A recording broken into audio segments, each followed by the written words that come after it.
Well, it's good to get out underway.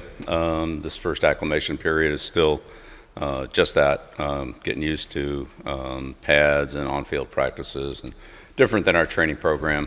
So involves a lot more, communication, play calling, adjustments, things like that, as opposed to just running training conditioning like we've been doing up until this week. So long way to go, but good to be underway.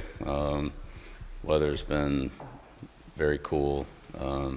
Need some heat. Need some hopefully training weather. Hopefully that'll be coming soon. I've heard a lot about this hot North Carolina weather. Still waiting to see it. But as far as players go, again, a lot of new faces, a lot of evaluation, just trying to figure out who can do what and how we can, get our best players on the field and help them,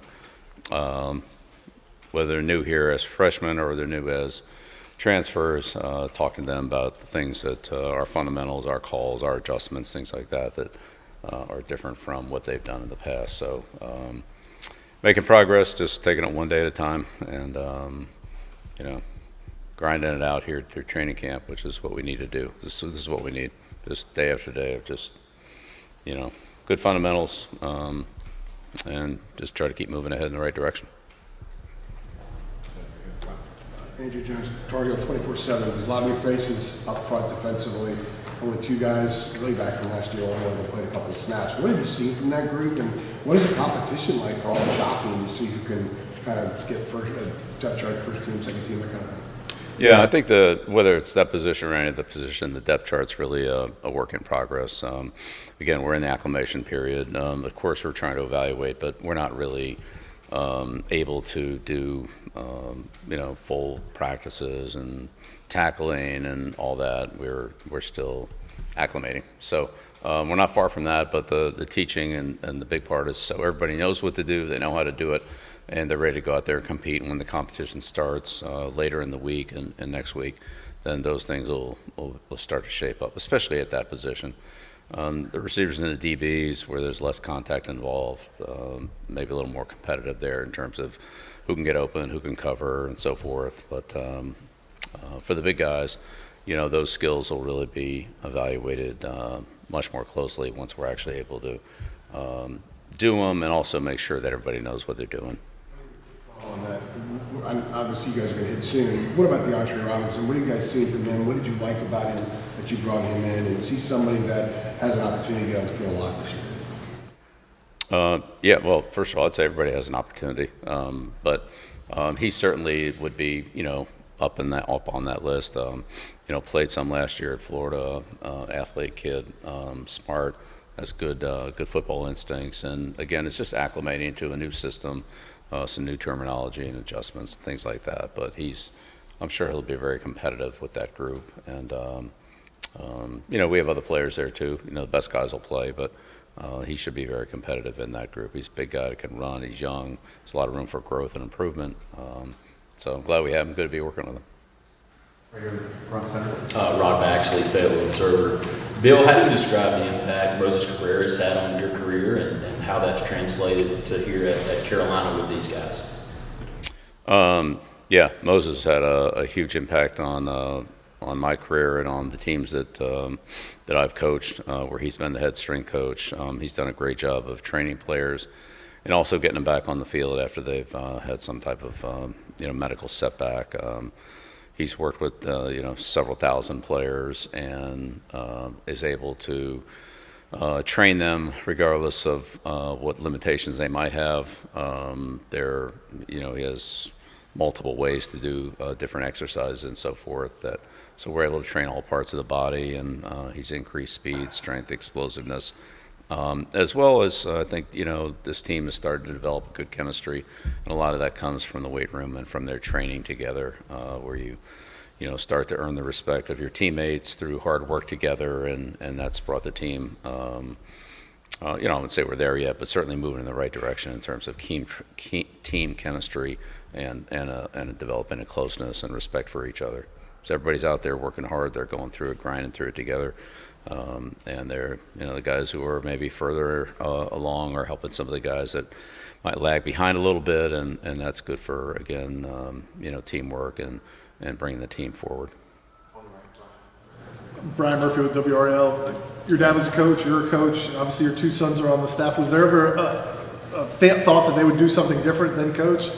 And how did they get into it? And then, obviously Steve, we're going to get a chance to talk to him later today. What has, about his development as a defensive coach, has given you the trust that he can run this defense? Right. Well, so I think you'd have to ask them about what their other maybe aspirations were outside of football. But both of them, kind of like me, but really both of them have been in pro football literally their whole lives. From when they were 11, 12, 13, they would, hang around and do things, and then eventually were like ball boys, and then would break down film, and then would, help do different things for whether it was Josh McDaniels or Matt Patricia or Brian Flores, people like that. And then they eventually, Stephen before Brian, but were quality control type coaches on the staff, and then worked their way up. So that's something that I never tried to push them into. It's something that they wanted to do, but they've been around it their whole lives. Stephen sat in on captains meetings every week, and Brian would sit in on the quarterback meetings and things like that. So it wasn't just the team; it was also, some of the interactions that you have with different groups of players, and the feedback that would come from those players, not just coaching, but also players giving feedback, to the coach. So. I learned a lot from being around my dad. A lot of it was just from like osmosis. It's not like instruction. You just live it, and you hear things, and you start to put it together, and things like that, so forth. And I'm sure some of that was true for them. But when in 2000, at the end of the 1819 in there, 1920. And so forth, is when Stephen took a bigger role and then started calling the defenses, and I think it was 20. I've had a lot of confidence in him doing that. I think he's done a great job of preparing the defenses, and then also having a good feel for play calling and when to call things. It's not just what the defense is; it's kind of the timing of when to call it, how to set things up, and things like that. He does a real good job of taking input from, as Brian does, take input from the players. If they're not confident in it and they're not comfortable in it, then we probably don't want to run it. Let's find something else that we all feel, good about, and work to get the things we don't feel good about right before we actually run them. So, I think he's very in tune to what the players are comfortable with, and how they can manipulate and control the scheme or adjustments within the scheme that we have. And that's a skill, one that comes with experience, but I think that's something that I learned a lot at New York from Coach Parcells when I became the defensive coordinator, is understanding what the players can do and how confident they are in doing it, and those things usually work out a lot better than some brainstorm that you as a coach have that they don't either fully understand or buy into. Even though it might look good on paper, if they don't like to do it or don't feel confident doing it, then it doesn't usually work out so well. Hi, Bill. Ashley Rowe with WRAL. We know that the NFL is such a business. How did the business side of the league help better prepare you for the evolving business landscape of college football, with NIL and revenue share? Yeah, very much. We dealt with it literally every year since whenever 93 or whenever free agency started, so called the last 30 years. When Mike and I worked together in Cleveland was when free agency started, and Reggie White and guys like that, and then it's just continued through there. So dealing with the revenue share, the NIL packages, agents, if you will, or representatives for players, all those kind of things. That's the life we've lived, so we're very comfortable with that. We don't have an unlimited amount of money, which we didn't have in the NFL either, and so you have to figure out how to distribute it and how to, I don't say negotiate, but let's say negotiate and also manage the assets and the resources that you have, which are good here at Carolina, but again, they're not, it's not like we have a blank checkbook, nor does any other team. So management of the team, the players, the salaries or the payments that they get and so forth are, again, something that we've dealt with for a long time, and you have to value certain players in certain positions in order to afford to put together a good team. Follow up on that. How much of your day is spent working on those dollars and cents and figuring out those numbers? Yeah, not too much of my day, probably most of Mike's day. We've talked about it in general terms of how we want to do things, but really Mike handles the day-to-day application of those. And again, because there isn't a strict reporting process like there is in the NFL, where literally every day, every contract gets reported, it gets adjusted, and being in compliance with the cap and so forth and so on. It's much more. There's a lot more, I would say, detail and transactional. Here, you can do it. There's no, you just have to do it. There's no, set. There's obviously a revenue share limit, but there's different ways to handle the money and the payments and so forth, where it's not quite as structured as what it was in the NFL. And so Mike's very good at that in terms of being creative and trying to work out something that works for us and works for the student athlete as well. So he's done a great job of handling that. And of course, when you deal in this type of world, you have other agents and representatives trying to do the best for the players, and you have to kind of figure out what you're comfortable with, and at some point, if players offered more somewhere else, do you want to be in that market, or do you want to let that market go and take a player from the market that you want to be in? Those type of things. Mike really does most of that. Back left.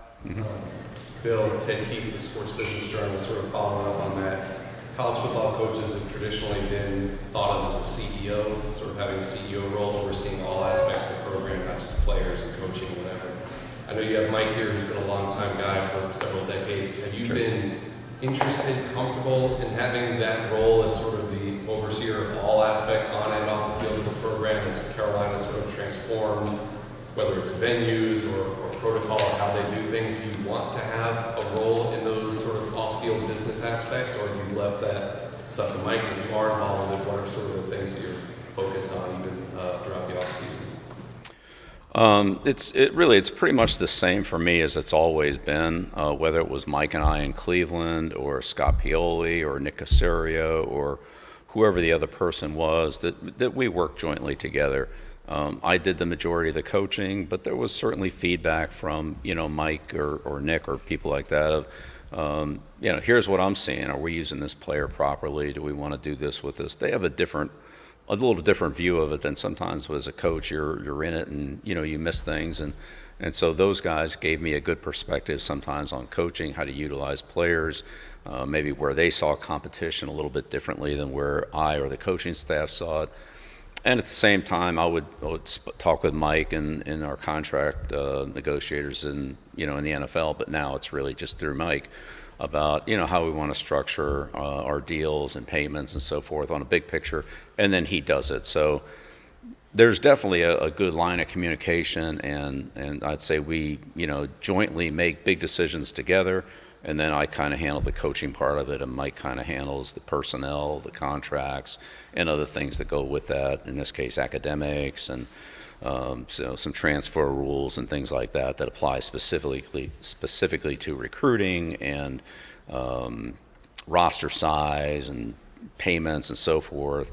Whereas I focus more on the coaching part of it.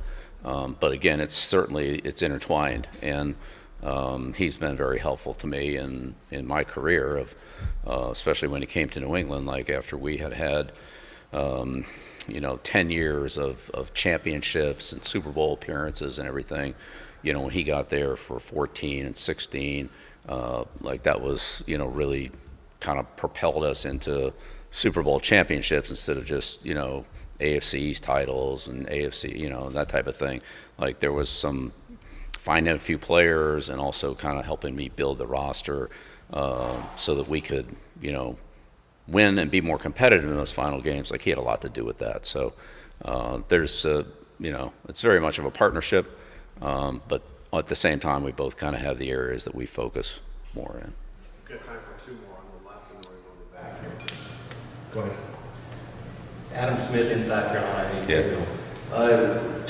To follow up on what you're talking about, the acclimation period, specifically with the D-line, is that position, because you're not tackling every day, that it's not a true game-like condition with every drill you're doing? Like, is that the position that's the most difficult to get a read on at this stage of camp? That O-line, yeah. O-line, D-line, yeah.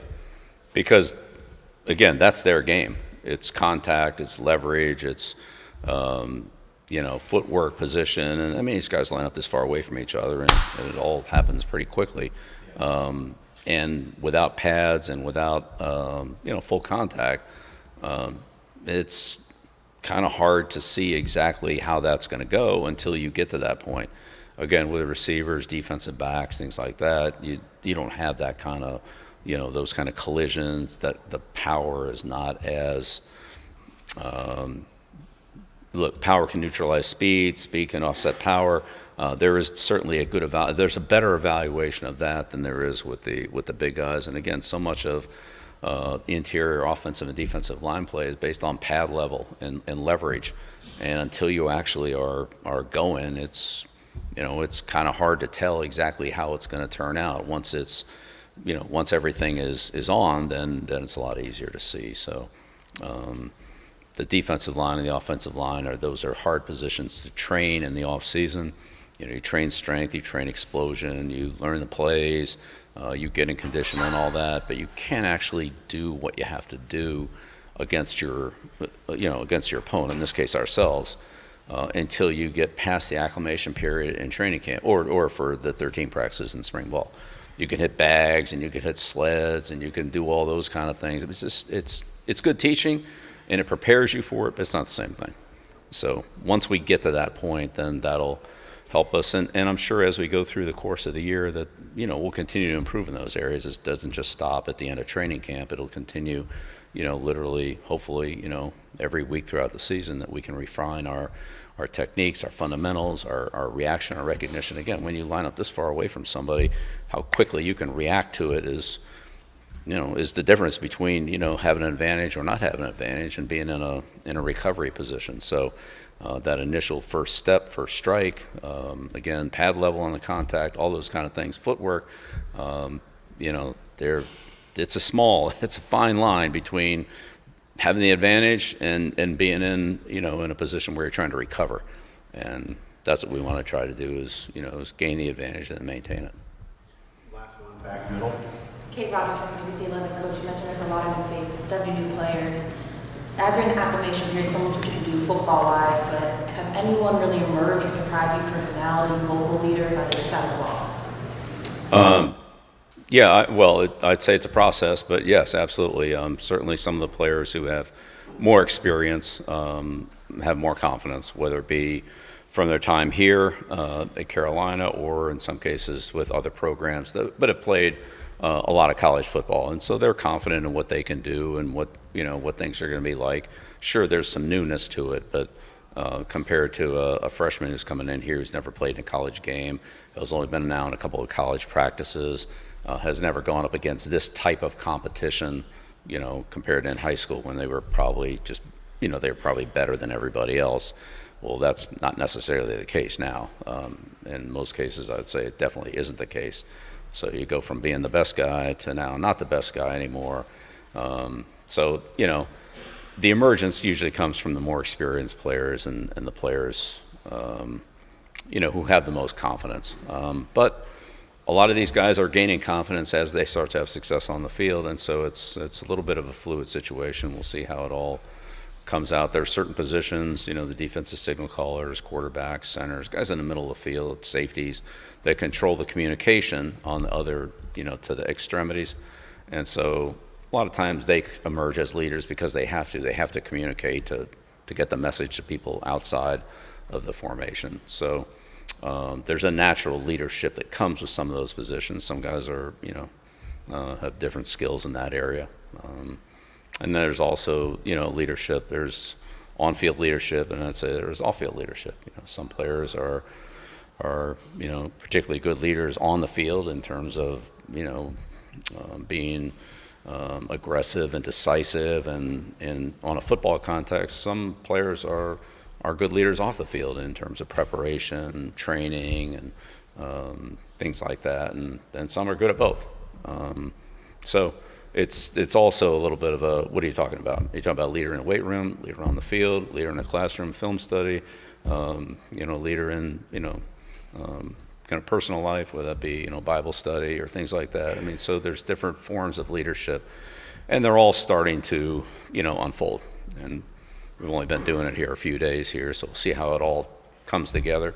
But yeah, we have a lot of players who are very capable in those areas, and I think in a way we're all kind of trying to find out exactly how I'm gonna fit, and how you're gonna fit, and how it's all gonna work together. It's come together in a positive way, but I'd say hasn't been defined yet. It's a good question. It's a great question. It's interesting. You got it, Brandon. Okay. Thank you.